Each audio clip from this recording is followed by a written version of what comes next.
গুনার মজা পাইয়া খেলতে খেলতে খেলতে খেলতে হঠাৎ যদি আজরাইল হাজির হইয়া যায়, আজরাইল আলাইহিস সালামকে যদি আল্লাহ পাঠায় দেয়, আর আজরাইল আইসা যদি দেখে তোর হাতে নাচ গানের মোবাইল, তুই বসে বসে নাচ দেখতেছো, গান শুনতেছো, আজান হইতেছে, তোর গানের আওয়াজ বন্ধ হয় না, তোর নাটক বন্ধ হয় না, কত মেয়ের চরিত্রের উপরে আঘাত করতেছো, কত মানুষের জীবনটাকে দুনিয়ার থেকে বরবাদ করে দিয়েছো। আজরাইল যখন আসবে তোমার সামনে স্বাভাবিক অবস্থায় আসবে না। আল্লাহর নবী বলেন এই গুনাহগার নাফরমানের সামনে আজরাইল এমন বিকট আকৃতি ধারণ করবে, মাথা আসমানে, পা জমিনে, এক হাত মাশরিক আর এক হাত মাগরিবে, চোখগুলো নীল নদের মতো বড় বড়, দেখিয়া ওর কলিজা উল্টায় যাবে, পাগলের মতো হয়ে যাবে। ও মা বলিয়াও ডাকতে পারবে না, আব্বু বলে ডাকতে পারবে না। আজরাইল আইসা রুহুটা যখন ধরার জন্য শরীরের উপরে কদম রাখবে, রুহুটা শরীরের জোড়ায় জোড়ায় জোড়ায় জোড়ায় পালাইতে থাকবে, বের হইতে চাইবে না। চরমনের জমিনে ঘুমন্ত সৈয়দ ইসহাক রাহমাতুল্লাহ আলাইহি বলতেন, লাঠির আগায় আলকাতরা মাখিয়া তুলার মধ্যে বাড়ি দিলে তুলাগুলো যেমন লাঠির মধ্যে চলে আসে, ওরে গুনাহগার জাহান্নামের আসামির যুবক, আজকে গুনার মজা পাইয়া, আজকে তুমি আমি টুপি মাথায় দিই, তোমার পায়ে ধরলাম, তোমার টুপি মাথায় দিতে ভাল লাগে না, তোমার কপাল এত খারাপ, নিজেও দাড়ি রাখতে পারো না, যারা রাখে তাদেরও পছন্দ করো না, নিজেও নামাজ পড়ো না, যারা নামাজ পড়ে তাদেরও পছন্দ করো না, এত কপাল পোড়া তুমি কেমনে হইলা, নিজেও হালাল খাও না, যারা হালাল খায় তাদেরও তুমি পছন্দ করো না। আজরাইল যখন রুহুটা টান দিবে, সাথে সাথে শরীরের রগগুলো সিরিয়া রুহুটা হাতের মধ্যে চলে যাবে। আল্লাহর নবী বলেন জ্যান্ত বকরির চামড়া খুললে যেমন কষ্ট, এর থেকে শতগুণ কষ্ট বেশি হবে বেনামাজির জান কবজের সময়। অনেক সময় যারা মরণের মানুষের পাশে থাকেন দেখছেন, বেনামাজির জান কবজের সময় চোখ উল্টায় যায়, হাত পা বাঁকা হয়ে যায়, এর মাত্র কারণ আজরাইলের দেখিয়া সহ্য করতে পারে নাই। নবী বলেন ওর জন্য আমার মাওলা জাহান্নাম বানায় রাখছে, একটা জেলখানা বানায় রাখছেন। ওরে আল্লাহর দেওয়া পানি, আল্লাহর দেওয়া বাতাস, আমার মাওলার দেওয়া সূর্যের আলো, আমার আল্লাহর দেওয়া চাঁদের আলো, আমার আল্লাহর দেওয়া জমিনের ফসল খাইতেছো, আল্লাহর দেওয়া নদীর মাছ খাইতেছো, আল্লাহর এত কিছু নিয়ামত খাইয়া যারা আল্লাহর বিরোধিতা করবি, মানবি না, আলেম ওলামারা পাও ধরে ধরে নামাজের দাওয়াত দেয়, শুনবি না, এরপরও গালাগালি করবি। আল্লাহর নবী বলেন আল্লাহ রাগ করিয়া বলে ফেরেশতা, ওই জাহান্নাম ওর জন্য বানায় রাখছি জেলখানা, আমার হুকুম মানে নাই। সরকারের নজরে আমরা জনগণ সব সমান, কিন্তু এরপরও সরকার জেলখানা বানায় রাখছে, রাষ্ট্রের মধ্যে বালাখানাও বানায় রাখছে। জেলখানা কাদের জন্য? যারা সরকারের আইন অমান্য করবে তাদের জন্য জেলখানা, ওখানে রিমান্ডের মাইল দেওয়া হয়। আল্লাহ বলেন আমার কাছে সব বান্দা মোহব্বতের, আমি আল্লাহ চাই না কেউ জাহান্নামে যায়। এই জন্য আমি আল্লাহ প্রত্যেকটা রাতের গভীর তৃতীয় ভাগে আমি প্রথম আসমানে আসি, আমি আমার বান্দার গুনাহ মাফ করার জন্য ডাকতে থাকি। আলা মিন মুস্তাগফিরিন ফাগফির আলা, আলা মিন মুস্তারজিকিন ফারজুকা। আমি আল্লাহ পাক ভোর রাত্রে আসি, প্রতিদিন প্রথম আসমানে আমি হাজির হয়ে যাই, আর আমি ডাকতে থাকি রে গুনাহগারেরা তোরা কই? ওরে শয়তানের ধোকায় পড়িয়া যারা গুনাহ করেছো, ওরে তোর 30, 40, 50, 70 বছর হায়াতটারে গুনাহে যারা কাটাইছো, শয়তানের ধোকায় নামাজ পড়তে পারো নাই, শয়তানের ওয়াসওয়াসায় গুনাহ করেছো, আমি আল্লাহ হাজির, আমার কাছে উঠি একবার আল্লাহ বলিয়া ডাক দাও। আমি আল্লাহ তোমার গুনাহ মাফ করার জন্য হাজির হয়ে গেলাম। ওরে দুনিয়াতে তোমার অপরাধ যদি একটা হয় এক ধরনের মামলা, যদি তুমি অপরাধ 2 লাইনে করো 2 লাইনে 2 ধারায় মামলা, অপরাধ যদি 3 লাইনে করো 3 ধারায় মামলা। এইভাবে কারো বিরুদ্ধে 10টা মামলা 10 ধারায়, কারো বিরুদ্ধে 30টা মামলা 30 ধারায়। 30 ধারার মামলার জন্য 30 বার হাজিরা দেওয়া লাগে এবং রায় 30 রকম হয়। কিন্তু আমার আল্লাহ বলেন, বান্দা তুই জিনার গুনাহ করছো ধারা একটা, তুই মা বাবার সাথে বেয়াদবি করছো ধারা আলাদা, কিন্তু আমার মাওলার কাছে এই ধারা কিন্তু গণনা নাই। তুই 30 বছর 50 বছর 70 বছর গুনাহ করিয়া পাহাড় বানাইছো। আরে বান্দা তুই যদি মাথা নত করিয়া একবার আমি আল্লাহকে আল্লাহ বলে ডাক দিয়া বলো, হে মালিক আমার আমল নামায় গুনার গুনাহ, আমার গুনার কারণে হাত না পাক, আমার চোখ না পাক, আমার জিহ্বা না পাক, আমার অন্তর না পাক। আমার গুনার খবর আমার মা জানে না, আমার ভাই জানে না, আমার অপরাধের খবর আমার ঘরের কেউ জানে না। যদি আমার মা বাবায় জানতো আমি জিনা করি, আমার মা বাবায় লাথি মেরে তাড়ায় দিত। মা বাবা ভাই বোনেরা যদি জানতো আমি চুরি করি, আমার কেউ ভালো জানতো না। ও আল্লাহ তুমি জানো, তুমি দেখছো, এরপরেও রাগ করিয়া পানি বন্ধ করো নাই, খানা বন্ধ করো নাই। গুনার কারণে রাগ করি আমার সম্মানের চেয়ার থেকে তুমি ফালাইয়া দাও নাই। গুনার কারণে তুমি রাগ করিয়া বাতাস বন্ধ করো নাই। গুনার কারণে বেজার হইয়া তুমি সূর্যের আলো চাঁদের আলো বন্ধ করো নাই। ও আল্লাহ আজকে আমি তোমার কাছে আসছি ক্ষমার জন্য। আল্লাহ বলেন, বান্দা তুই একদিন আর 2 দিন না, বছর বছর 70-80 বছর গুনাহ করিয়া বিশাল বড় পাহাড় নিয়ে যদি আমি মাওলার কাছে মাথা নত করিয়া মাসির মাথা বরাবর 1 ফোঁটা চোখের পানি ছেড়ে দিতে পারো, আমি আল্লাহর কাছে যদি দিলটা নরম করে মাওলারে ডাক দিয়ে বলো, আল্লাহ আর গুনাহ করব না, ওই জাহান্নামের আগুন সইতে পারবো না রে মালিক।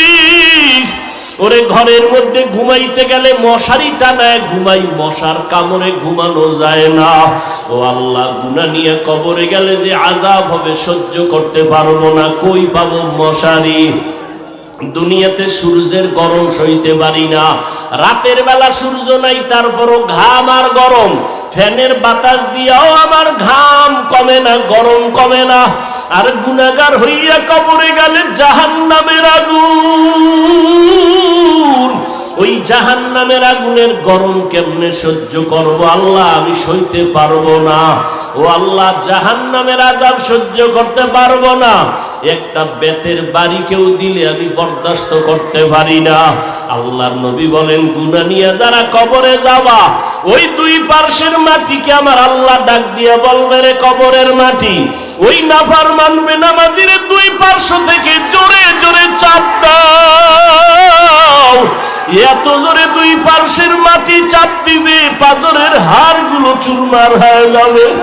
একটা না 2টা না 70 থেকে 99টা সাপের কামড়।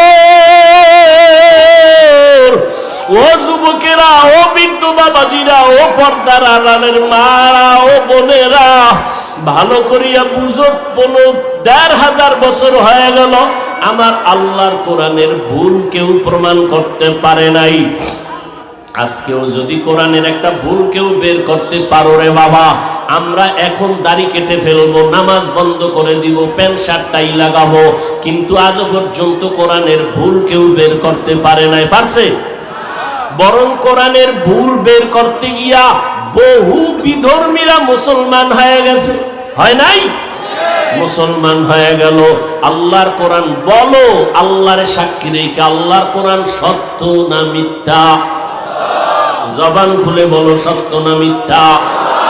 এ যুবকেরা জবাব দাও, পায়ে হাত রেখে বলছি।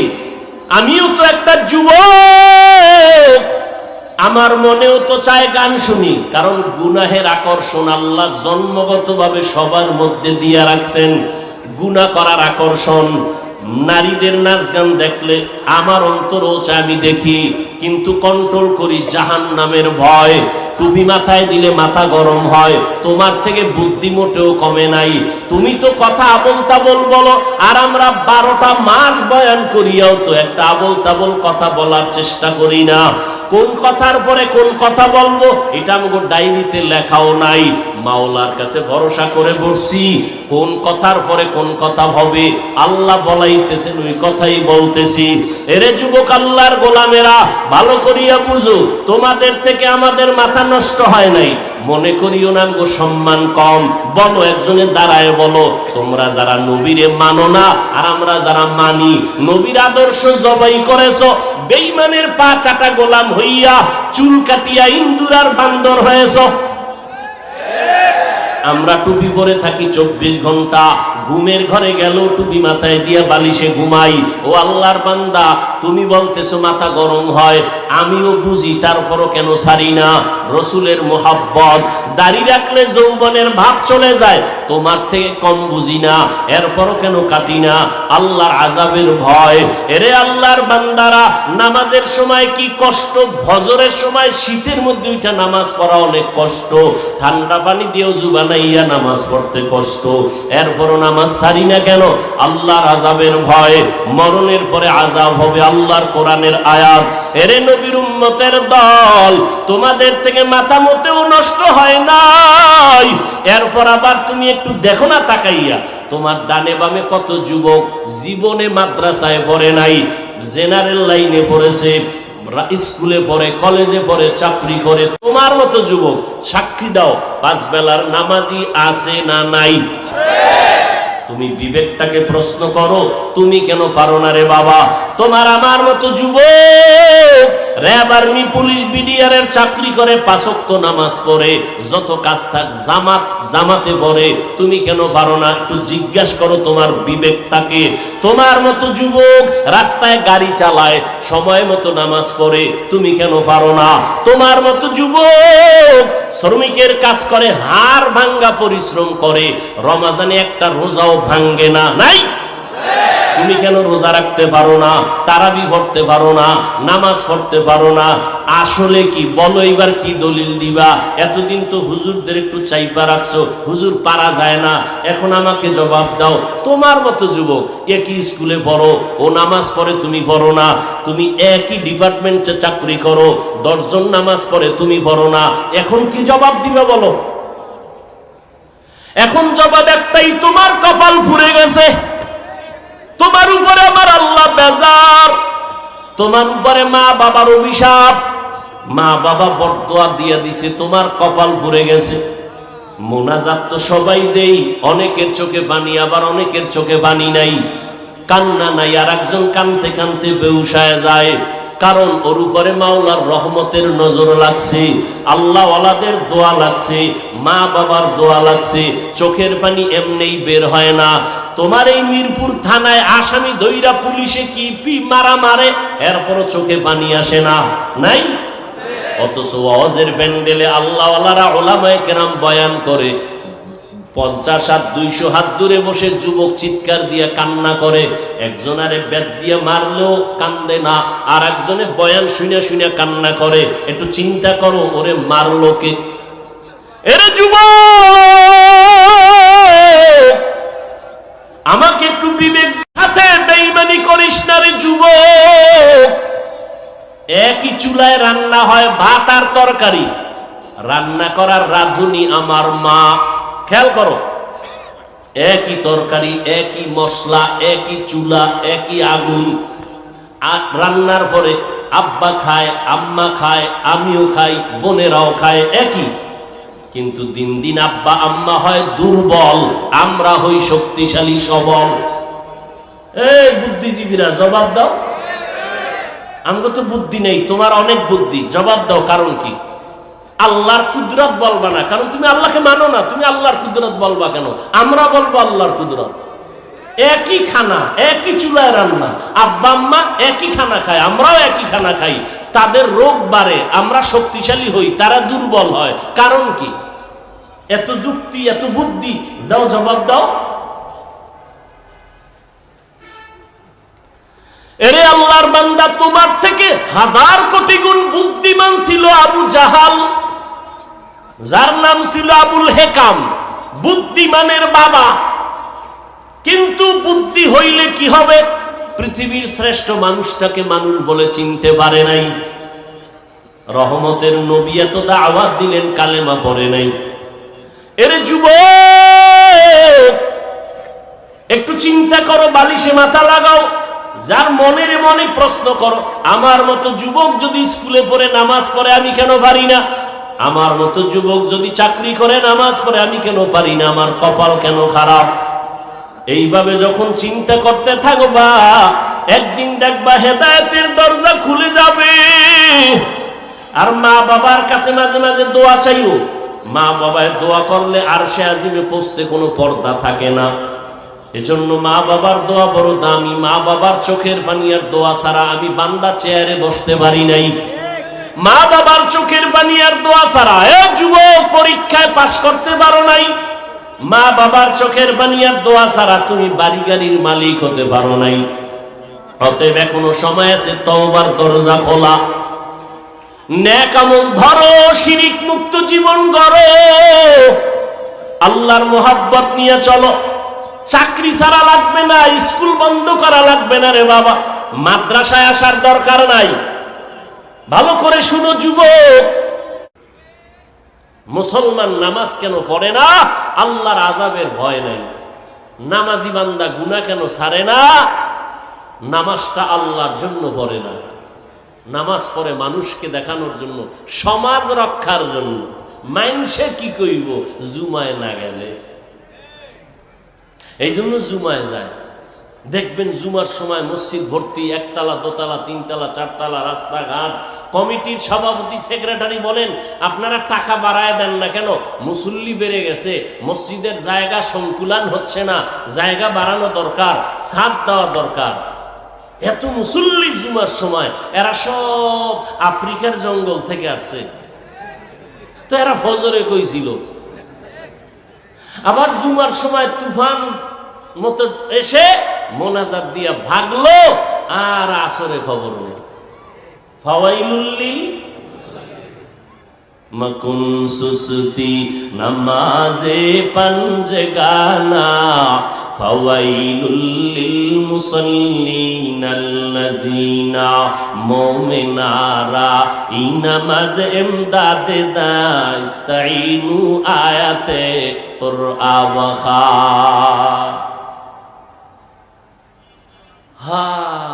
ছোট ভাই মোটামুটি লেখাপড়া কিছু করছে, কোরআন শরীফ পইরা মোটামুটি একটা লম্বা জামা লাগাইয়া দেশে গেছি। মাথায় এক টুপি লাগাইছে, মানুষ খালি এখন হুজুর হুজুর কয়। আর রমজান মাস আইছে যখন, হুজুর আমার বাসায় ইফতারি, আমার বাসায় সাহারি। মুন্সি মোল্লা হাফেজকারী এক রাইতে খায় 3-4 বারে। আল্লাহ খাওয়াইলে আপনার হিংসা করে কোনো লাভ আছে? হ্যাঁ, এখন ছোট ভাই এত দাওয়াত, ডায়েরি মেনটেন করে, দাওয়াত আর দাওয়াত, শুধু খাওয়ায় না, দিয়াও দেয়। বড় ভাই তো আলেম হয় নাই। বড় ভাই কই, আমি তোর পিছনে যেই পরিমাণ কষ্ট করছি, খাইয়া না খাইয়া তোরে লেখাপড়া শিখানোর পিছনে আমি টাকা পয়সা দিয়েছি, তোর প্রস্রাব আমার গায়ে লাগাইছে, তুই এই পরিমাণ দাওয়াত খাইতেছ হোমানে? আমারে একটা বছর হয়ে গেল কেউ একবারও বলে না এর 2টা ভাত খান। হাদিয়া তো বরের কথা, আমি সইতে পারি না। ছোট ভাইকে, ভাইজান একটা পরামর্শ দেই, যদি মানেন কাজে লাগবে, দাওয়াত বেড়ে যাবে। আপনিও নামাজ পড়া শুরু করেন, জামা পরেন, টুপি পরেন, মসজিদে যান, নামাজ পড়েন। এরপরে যদি দাওয়াত টাওয়াত না আপনি মোটামুটি নামাজ পড়তে থাকেন, 31 মাস 40 দিন পড়েন, আমি আপনাকে সুন্দর এক হাদিয়া দিব। কি দিবি? আগে কও। বলে আপনি যা চান। কয় না, টাকা পয়সা দিবি। আচ্ছা ঠিক আছে, আমার যে হাদিয়া আসবে তার থেকে আমি আপনাকে পুরাটাও যদি চান আমি দিয়ে দিব। ছোট ভাইয়ের দাওয়াত যে দুনিয়ার জন্য যখন নামাজে ঢুকবে, আস্তে আস্তে আখেরাত মুখী হয়ে যায়। বড় ভাই ছোট ভাইয়ের পরামর্শ নিয়ে দাওয়াত পাবে এই লোভে ঢুকলো। মোটামুটি একটা জামা পড়ছে, পরে মসজিদে যায়, নামাজ পড়ে। এবার টুকটাক কিছু দাওয়াতও আসতেছে। হ্যাঁ, তুমি এখন যেই লেবাস পরছো, চলো ওই অমুক জায়গায় দোয়া আছে, একটু দোয়ায় শরীর হয়। ও আসে যায়, মসজিদে আসা যায়। মোটামুটি দিন গুইনা গুইনা 40 দিন পার হয়েছে। পার হওয়ার পর কয় যে টাকা দাও, ছোট ভাইরে বলতেছে। আপনি 40 দিন নামাজ পড়ার পরে টাকার মহাব্বত তো থাকার কথা না। আমি জানি তুই এমন একটা প্যাচ লাগাবি, এই জন্য ওই প্রথম দিন যে অজু করছি 40 দিন আর অজু করি না, এক অজু দিয়া চালাই দিছি। মাকুন সুসতি নামাজে পাঞ্জে গানা ফাওয়াইলুল লিল মুসাল্লিনাল্লাযিনা মুমিনারা ইনামাজ ইমদাদে দাস্তাইনু আয়াতে কুরআন বাখা। একটুখানি নেকের তরে রোজা হাসরের মাঠেতে বাবা ঘুরবে ছেলের পিছে, ছেলে বাবার আগেতে। আহাতে মন কঠিন দিনেতে নামাজ তোমায় ভুলবে না, ঠিক মতো পড়িলে নামাজ জান্নাত তোমার। ঠিক মেরেছে নামাজ ভালো আর তুমি ঘুমাইও না, ঠিক মতো পড়িলে নামাজ জান্নাত তোমার ঠিকানা। আমার প্রাণের ভাই বোনেরা জলদি করে উঠে যাও, ওযু করে তাড়াতাড়ি নামাজ পড়তে লেগে যাও। নবী বেনামাজির শাফাআত করিবেন না, ঠিক মতো পড়িলে নামাজ জান্নাত তোমার ঠিকানা। নামাজ লাগবে নি? কয় ওয়াক্ত? সপ্তাহে কয় দিন? শুক্রবার না প্রতিদিন? এই যুবকেরা, মাঝে মাঝে 2-1 ওয়াক্ত নামাজ না পড়লে কোনো সমস্যা হবে? হবে বলার পরে যদি না পড়ো, বিচারটা কত কঠিন হবে তোমার, কত কঠিন হবে। এরে যুবক আল্লাহর গোলাম, আমিও মুসলমান, তুমিও মুসলমান। আমার আল্লাহ তোমার আল্লাহ এক, আমার নবী তোমার নবী এক, আমার কোরআন তোমার কোরআন এক, আমার ধর্ম তোমার ধর্ম এক, আমার কাবা তোমার কাবা এক। জমিনের মধ্যে মায়ের গর্ভ থেকে যেদিন আসছি ওই হালাতও তোমার আমার সবই এক। যেদিন বিদায়ের আওয়াজ হবে, 3টা সাদা কাফনের প্যাকেট হবো, তাও এক, কালারও এক। কাফনে লেখা থাকবে না বক্তা সাহেবের লাশ, কাফনের উপরে লেখা থাকবে না এমপি সাহেবের লাশ। ওই কাফনে ঢুকার পর সব সমান হয়ে যাবে। হিন্দুদের ধর্ম আলাদা, আদর্শ আলাদা, ইহুদির ধর্ম আলাদা, আদর্শ আলাদা, খ্রিস্টানের ধর্ম আলাদা, আদর্শ আলাদা, মুসলমানের ধর্ম এক, আল্লাহ এক, নবী এক, কোরআন এক, কাবা এক। দুনিয়ার থেকে বিদায় বেলা কাফন হবে 3টা, সংখ্যা এক, কালার হবে আলাদা না এক, কবরের সাইজ হবে এক, কবরের ভেতরে প্রশ্ন হবে 3টা, তাও সবার বেলায় এক। আমাকে আলাদা প্রশ্ন, তোমাকে আলাদা না, না আমাকে যেই প্রশ্ন তোমাকেও সেই প্রশ্ন, হুজুরের যেই প্রশ্ন ছাত্রকেও সেই প্রশ্ন। প্রশ্ন হবে 3টা, সবার বেলায় এক। তুমি কয় টাকার মালিক? প্রশ্ন করা হবে না। তুমি কত শিক্ষিত? প্রশ্ন করা হবে না। তোমার সম্মান কি পরিমাণ? প্রশ্ন করা হবে না। প্রশ্ন সবার বেলায় 3টা এক। রবের পরিচয় দাও, ধর্মের পরিচয় দাও, রাহমাতুল লিল আলামিনের পরিচয় দাও। তুমি আমি এক ধর্মের হইয়া তোমার আমার আদর্শ তো একই হওয়া দরকার, পোশাক এক হবে। অথচ তুমি প্যান্ট শার্টটাই পরো, আমি মদিনার লম্বা জামা পরি। আমি যদি ভুলে থাকি বলো, আমি প্যান্ট শার্টটাই লাগাই। সবাই এক পোশাকে থাকবো, কারণ আমাদের ধর্ম এক। তুমি এগুলো বুঝো না, বুঝানোর জন্য রাত নাই দিন নাই 12 মাস আগে শীতের দিন ছাড়া ওয়াজ হইতো না, মসজিদ মাদ্রাসার প্যান্ডেল ছাড়া ওয়াজ হইতো না। এখন সিফা গলির মধ্যে রাস্তায় ওয়াজ, ফজরের পরে বয়ান, সারা রাত বয়ান, আসরের পরে বয়ান, মাগরিবের পরে বয়ান, জোহরের পরে বয়ান। কয় হুজুর আপনি যাইয়া 10 মিনিট একটু দোয়া করে আসবেন, আর কিছু দরকার নাই। 12টা মাস কোন সময় খানা নাই, ঘুম নাই, সব আজকে সারাদিন মাত্র মাগরিবের সময় ইফতারি করলাম, এরপরে আসলাম, সেই ডাইরেক্ট স্টেজে উঠলাম। কোথায় খানা, কোথায় ঘুম? আমি এরকম প্রতিদিন 12 মাস দৌড়াইতেছি, মুসলমানের বয়ান করি এত এই কথা একবারও বলি নাই যে কষ্ট পাবে, এই কথা বলি নাই বাবা ব্যবসা ছেড়ে দাও, চাকরি ছেড়ে দাও, স্কুল ছেড়ে দাও, কলেজ ছেড়ে দাও, একবারও বলি নাই। 5 কল্লি টুনি মাথায় না দিলে গুনাহ হবে, একবারও বলি নাই। তাবলীগ না করলে জাহান্নামে যাবেন, একবারও বলি নাই। পীরের কাছে না গেলে জাহান্নামে যাবেন, একবারও বলি নাই। কওমি মাদ্রাসায় না পড়লে আপনি জাহান্নামে যাবেন, একবারও বলি নাই। এরপরও কি বলতে চাই, সব জায়গায় মানুষের বিনয়ের সাথে কথা বলি, পায় হাত রাইখা মাথা নত কইরা কথা বলি, একটা কর্কশ ভাষা ব্যবহার করি না। যদি অজান্তে হইয়াই যায়, হতেই পারে, কারণ 10টা কথা বললে একটা কথা একটু আঁকা বাঁকা হতেই পারে। 1 ঘন্টা 2 ঘন্টা প্রতিদিন চিল্লাইলে 2-1টা কথা একটু অজান্তে উল্টা পাল্টা হতে পারে। এটা আল্লাহর কাছেও ধরা নাই, জমিনের কাছেও ধরা নাই। এরপরও আমরা কতটা ভয় নিয়ে চলি। আপনাদের ফাঁকে ফাঁকে বলি ভাইজান মনে কষ্ট পাইছেন নি, মাফ করে দেন। আবার মোনাজাতে আমার আল্লাহর কাছে আবার বয়ানের শেষে ক্ষমাও চাই। এরপরও বয়ান দিয়া বুঝাই, কি বুঝাই? একটা কথা, ও দুনিয়ার নবীর আশিক, জমিনে যতদিন বেঁচে থাকবা গোলামি করবা একমাত্র আমার আল্লাহর। দুনিয়াতে যতদিন বেঁচে থাকবা আদর্শ মানবা মদিনাওয়ালা নবীর, আর কারো আদর্শ মানা যাবে না।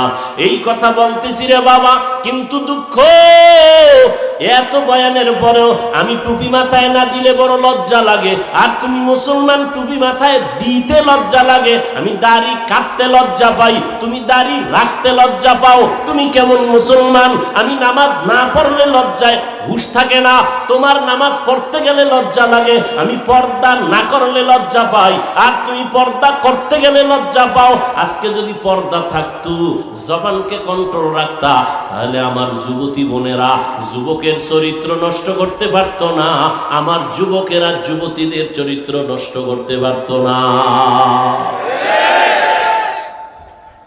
তুমি মুসলমান, আমিও মুসলমান, সব বুঝি, এরপরও পায়ে ধরে বলতেছি টুপি মাথায় দিতে চাই না, বরং উল্টা আঘাত করি টুপিওয়ালাদের উপরে, আক্রমণ করি কথার মাধ্যমে। দাড়ি রাখতে চাই না, পর্দা করতে চাই না, কি চাই? আবার এর মধ্যে একদল ঘি ডালে, ঘি কি এত ইবাদত লাগে না, নফল লাগে না, টুপির মধ্যেই কি ইসলাম, দাড়ির মধ্যেই কি ইসলাম, পর্দার ভিতরেই কি ইসলাম? এভাবে করতে করতে খালি প্রশ্নবোধক চিহ্ন দিয়া এখন সবগুলো না বানায় দিল। তাহলে দাড়ির মধ্যে ইসলাম নাই, টুপির মধ্যে নাই, পোশাকের মধ্যেই কি ইসলাম, পোশাকেও নাই। তো ইসলামটা কই? চাপাবাজির মধ্যে, চাপাবাজির মধ্যে ইসলাম না। আল্লাহ হেদায়াত দান করুন। বালিশে মাথা লাগাইয়া হিসাব করো, কয় হুজুর হিসাবের দিন শেষ।